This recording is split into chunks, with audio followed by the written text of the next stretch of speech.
Direção é mais importante do que velocidade. Se eu estou na cidade A e quero chegar na cidade B, se eu acertar a direção, mesmo que eu vá a 10 quilômetros por hora, eu vou chegar lá. Se eu errar a direção, eu posso ir a 100 quilômetros por hora e eu não vou chegar lá. Com as empresas não é diferente. As empresas precisam ter um alinhamento estratégico, um mapa estratégico, traçar os objetivos, traçar as metas e escolher os projetos que cheguem, que façam com que elas cheguem a esses objetivos e essas metas. Em 2007, a Nokia, uma das maiores empresas de celular na época, adquiriu a Navtec. A Navtec era uma empresa norte-americana de produção e controle de sistemas geográficos. Ela produzia radares para monitorar trânsito. A aquisição custou 8 bilhões de dólares para a Nokia. Só que também em 2007, a Apple lançou um smartphone que tinha uma loja virtual e possibilitava que pequenos desenvolvedores produzissem aplicativos e disponibilizassem lá. E em Israel, em 2007, uma startup começou a desenvolver um aplicativo que permitia que os próprios usuários baixassem e utilizassem, continha informações de mapas, só que os próprios usuários também retroalimentavam o sistema. E rapidamente, essa startup, que hoje todo mundo conhece, a Waze, superou o número de sensores que a Navtec, adquirida pela Nokia, possuía. E aí, assim, o projeto de aquisição e que a Nokia tinha de melhorar os seus mapas, sugerir trajetos, melhores trajetos para os seus usuários, que na época era uma inovação, não deu certo, não funcionou. 5 anos depois, em 2012, a Nokia, como um todo, já valia o mesmo valor que ela havia pago na Navtec. Então fica o questionamento: será que pisar no acelerador é a solução? Se você está pisando no acelerador em direção a um muro de concreto, não. Se você está pisando no acelerador com a direção certa, tudo bem. Então, assim, primeira coisa que eu queria comentar com vocês é de fazer essa reflexão. A gente está passando hoje por uma pandemia, onde muita coisa vai mudar, os hábitos dos consumidores vão mudar, rotinas vão ser alteradas, home office é uma nova tendência, então as casas, o ramo imobiliário deve sofrer alterações, sofrer novas influências. Os consumidores vão procurar talvez casas maiores, mais equipadas agora com escritório. As lajes corporativas também vão se adaptar. Enfim, então os projetos que antes existiam nas nossas empresas precisarão ser revistos. Mas antes de mais nada, a gente precisa olhar para dentro da empresa e entender quais são as oportunidades do nosso mercado, entender o que é que a gente espera da nossa empresa, onde é que a gente quer chegar. E aí eu queria compartilhar com vocês 5 passos que eu acho o mais interessante para a gente afunilar esse funil de projetos que a gente tem e realmente executar os que estão mais alinhados e os que estão mais estratégicos, digamos assim. Bom, o primeiro passo é justamente esse, é definir os objetivos. É entender onde você está na sua empresa, onde a sua empresa quer chegar, quais são as oportunidades no seu mercado, quais são as ameaças, o que é que eu espero da minha empresa, o que é que os meus fornecedores esperam dela, o que é que os meus clientes principalmente esperam dela. O segundo passo é você listar e categorizar todos os seus projetos. Está na hora de desengavetá-los. Esse momento também é interessante você conversar com seus funcionários, com seus colaboradores, fazer benchmarking, pesquisar bibliograficamente, entender como é que está se comportando o mercado, levantar tudo de ideias.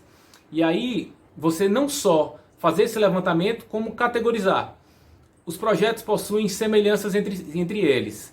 Por exemplo, você tem projetos de ampliar as suas unidades físicas.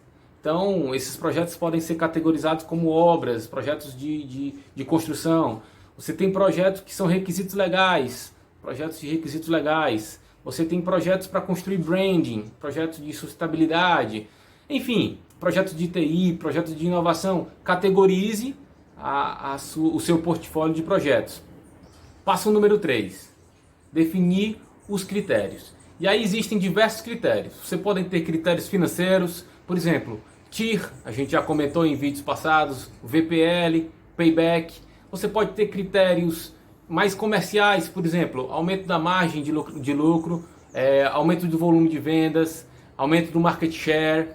Você pode ter critérios mais técnicos, como por exemplo, aumento da capacidade produtiva, aumento da capacidade de armazenamento. Você pode ter critérios, como eu disse, de branding, de sustentabilidade. Você precisa ter critérios que vão representar onde você quer chegar.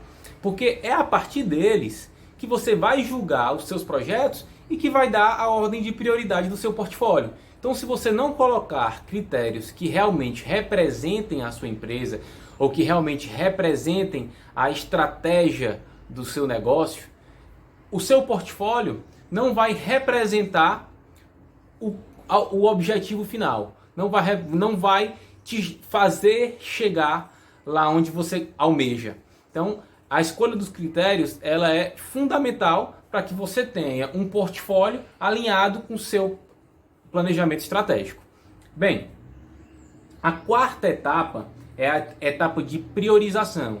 E aí nesse momento eu quero trazer para vocês o conceito do AHP, que é um método criado na década de 70 por Thomas Sachs. Inclusive é o que eu utilizei na minha dissertação de mestrado, mas não é obrigado a utilizar ele. Na verdade existe N ferramentas para fazer essa priorização. Tem a matriz Gucci, que é muito conhecida, mas o importante é você julgar os seus projetos de acordo com esses critérios e atribuir valores, atribuir uma pontuação.